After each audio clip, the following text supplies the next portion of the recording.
रेमथाम पंचायत चंगबारिनो काहाम करंखे पाइरेना बागै आमबासा RD block आमचाया नांगमानि जत तैयार खालायजाखा आमबासा RD block खबजा काइसनि कामि पंचायतनि काइ दकजिबा आजोगथायतै आमबासा पंचायत समितिनि काइ चुको आजोगथायो चंगबारि अंगानो दूरदर्शन बाय कक मालायमुं काइसाव अबाहायनो साका रिटार्निं अफिसार एबा आमबासा ब्लकनि बिडिओ मुनमुन देबरमा बसाका आमबासा आरडी ब्लक खबजा काइसनि कामि पंचायत आमचायो बेबागै खरक चुको साइ चुकोरा 24 भोटार दंगो आबनि बिसिं सोला भोटार खरक 4 साइ चुकोरा 25 ताइ 4 भोटार खरक 4 साइ चुकोरा दकचिसा अ बिसिङनो जत बदलनि पान्दा ख्लायजाखा चंगबारिनि सामुं कचां कचां खेनो पायेन हनिब खाख्लायो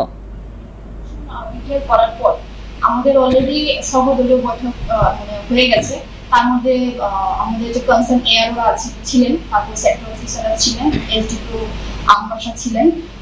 ওসি আমবাসা তো সেখানে আমাদের অলরেডি নমিনেশন প্রসেস কিভাবে নমিনেশন দাখিল করতে হবে তারপর এমসিসি মডেল অফ কন্ডাক্ট যেহেতু এখন অলরেডি লাগু হয়ে গেছে সেটা নিয়ে অলরেডি ডিসকাশন হয়েছে এন্ড ডিউরিং নমিনেশন পিরিয়ড যদি কোনো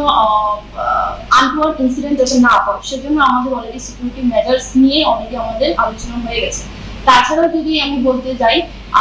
আমাদের যে সাইমালটেনিয়াসলি যে ইলেকশন রিলেটেড যা আমাদের প্রক্রিয়া করা দরকার সবকিছু আমাদের এখন ইন প্রসেস আছে সবকিছু এখন আমাদের পিসফুলি আছে অ্যাজ সাচ এখনো এমন কোনো আনওয়ার্ড ইনসিডেন্ট আমাদের কাছে নেই এন্ড আই হোপ